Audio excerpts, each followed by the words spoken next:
E aí pessoal, beleza? Bem-vindo ao canal Repensando. Eu sou Felipe Lopes e esse é mais um vídeo do nosso curso de Introdução à Filosofia. Hoje nós vamos falar de Sartre. Sartre foi um filósofo francês do século XX. Nessa época, no século XX, ele era um dos filósofos mais populares, mais conhecidos. Ele também era um escritor de romances e de peças de teatro, e ele é conhecido por ser um dos principais nomes do existencialismo, além também da fenomenologia. A sua principal obra é O Ser e o Nada. Na teoria de Sartre, ele divide os seres em dois tipos, que é o ser em si e o ser para si. O ser em si são os objetos do mundo. É o mundo, é aquilo que não tem consciência ou autoconsciência. E a visão de Sartre sobre esses objetos, os seres em si, é que eles não são regidos por nenhuma inteligência. O modo como as coisas são, elas são simplesmente de uma maneira gratuita. Não tem nenhum motivo para as coisas serem do jeito que são. É um mundo que não é regido por uma necessidade. É um mundo totalmente contingente. Se vocês lembrarem lá dos outros vídeos, contingente é aquilo que é, mas que poderia não ser. Aquilo que é de determinado jeito, mas poderia ser diferente. Então, as coisas do mundo, os seres em si, eles têm essa característica. E para Sartre, ele chama de náusea, você tem um sentimento de náusea, é a percepção dessa gratuidade do mundo, dessa falta de inteligência que ordena as coisas, dessa falta de necessidade. Já o para si, que é o outro tipo de ser, somos nós seres humanos. O que distingue dos outros objetos ou dos outros seres do mundo é a nossa consciência e a nossa autoconsciência. Para o Sartre, apenas nós seres humanos temos existência. Os seres em si, eles têm o ser, mas eles não têm existência no sentido que o Sartre dá. A consciência, na teoria do Sartre, ela é marcada pelo nada. E o nada aqui tem um sentido muito específico, então tem que tomar cuidado. O nada é o não ser do homem, é o que permite tanto a negação quanto a dúvida. Então, esse nada é um elemento que a gente tem na nossa mente que nos permite duvidar, nos permite negar as coisas. Isso é característico do ser humano. Ele chama isso de nadificar, que é tornar nada, né? E é esse nada que vai possibilitar a escolha. Então, dentre várias opções que eu tenho para agir, eu nego algumas e escolho outras. Então, é o nada da consciência que permite as escolhas e, por consequência, a liberdade. A liberdade é um tema muito importante da filosofia de Sartre. Para ele, a liberdade se manifesta nas escolhas. Cada escolha que nós tomamos é uma manifestação da nossa liberdade. E a gente precisa escolher o tempo todo. A gente não tem como fugir da escolha. Mesmo quando a gente decide não escolher, ou decide que outro escolha pela gente, a gente está escolhendo. Porque também é uma decisão escolher que o outro decida pela gente. E quando a pessoa coloca a sua escolha no campo da necessidade, quando diz assim, eu escolhi isso porque não tinha outro jeito, é isso que tinha para fazer. Quando na verdade não é o que ele chama de má fé, é um agir de má fé. Toda vez que você escolhe, mas finge não estar escolhendo, ou coloca uma necessidade, uma obrigatoriedade que não tem, é a má fé. E aí, isso ele fala para criticar algumas teorias que colocam todas as ações e todas as escolhas no campo das razões econômicas, das razões sociais, ou mesmo inconscientes. Para ele, é lógico que existe a situação econômica, social e a situação psíquica, mas nenhuma dessas impede a pessoa de escolher. Então, por Sartre, o ser humano está sempre analisando cada situação e decidindo o que é melhor em cada situação. E esse o que é melhor não é absoluto, não existe os valores absolutos. Para o Sartre, isso depende de cada ser humano e do seu projeto. E o que é o projeto? É o que a pessoa quer ser. Então, para chegar até certo destino, para chegar até certa situação, Para eu ser de determinada forma, eu escolho um caminho.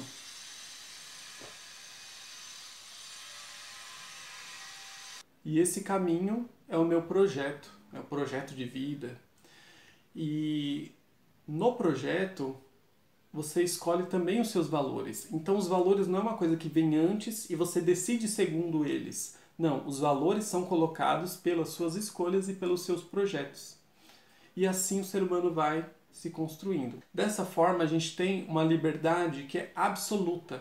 Por quê? Porque não existe nenhuma razão para que eu escolha A ou B, mas eu tenho que escolher entre A ou B em toda situação.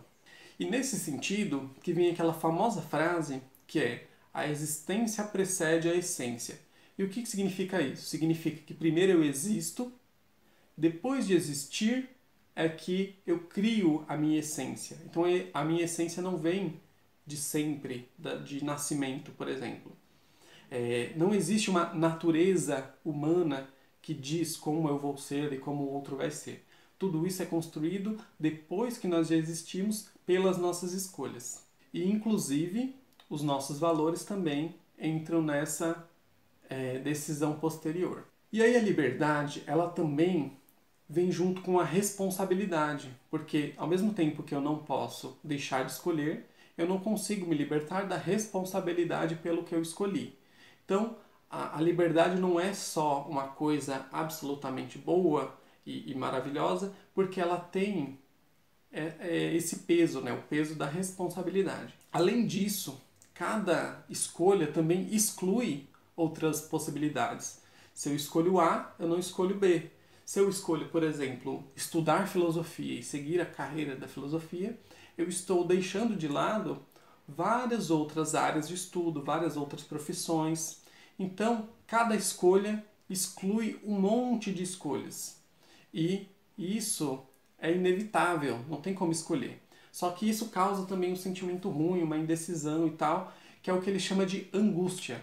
Existe uma certa angústia em escolher, porque a gente sabe que cada escolha vai estar excluindo muitas possibilidades. E nesse sentido, vem também aquela outra famosa frase que é: somos condenados a ser livres. E a condenação tem justamente a ver com essa angústia de ter que escolher e não ter motivo para escolher A ou B. É a escolha que dá um motivo. E nesse sentido, a gente também não pode achar que a gente pode fazer o que quiser, escolher tudo, todas as possibilidades. Por exemplo, eu não posso comprar uma Ferrari. Eu não tenho dinheiro para isso.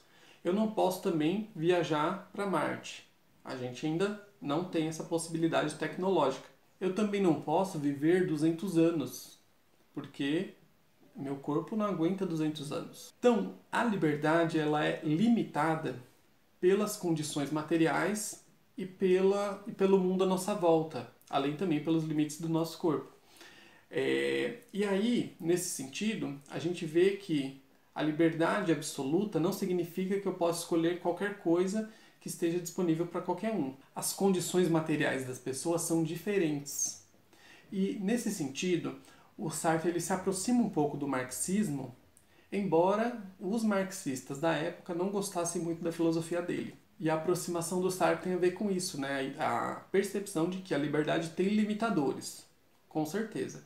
Só que, dentro das possibilidades que eu tenho, excluindo aquelas que foram negadas, né, ou limitadas, dentro dessas possibilidades eu sou livre e a minha liberdade é absoluta para escolher. Só que aí algumas pessoas podem pensar que a moral do Sartre é uma moral muito individualista. E aí ele vai dizer que não. Por quê? Porque toda vez que você escolhe, você está dizendo que na mesma situação todos deveriam escolher igual.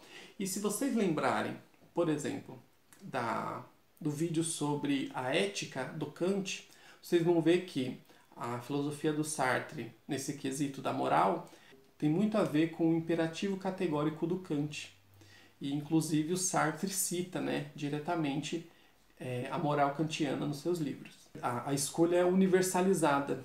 E aí, nesse sentido, então, a outra pessoa é um limitador da minha liberdade. E aí, nesse sentido também, que tem mais uma outra frase, né, ele tem várias frases famosas, que é o inferno são os outros. E o que significa isso? A percepção do outro e eu agir considerando o outro coloca um peso muito maior na minha ação, porque eu não posso agir só para mim. Eu tenho que agir segundo a minha escolha, mas considerando os outros, e que a minha escolha deva ser, digamos assim, um exemplo para os outros, se a gente for simplificar um pouco. E aí, por exemplo, se eu defendo a minha liberdade, eu preciso defender também a liberdade dos outros. E aí, nesse sentido, eu preciso derrotar o nazismo, por exemplo, que é uma coisa que estava lá na época dele e que o Sartre realmente lutou contra o nazismo. Nesse sentido, o que era para si, que é o ser humano, se torna também para si e para o outro. O Sartre, ele era muito popular na época dele. Hoje não é tanto mais. Só que ainda assim ele continua sendo muito importante, principalmente para discutir a questão da liberdade. Certo? Então, dica de aprofundamento. Se você não conhece nada ainda do Sartre ou vai ler o primeiro texto dele, eu sugiro que você leia O Existencialismo é um Humanismo, que é um texto onde ele tenta resumir, digamos assim, a sua obra e rebater algumas críticas, principalmente as críticas dos marxistas e dos cristãos. Esse texto é uma boa porta de entrada para o Sartre, para a teoria dele. Se você quer mergulhar fundo mesmo na teoria do Sartre, você tem que ler O Ser e o Nada, que é, digamos assim, a obra mais bem acabada da teoria dele.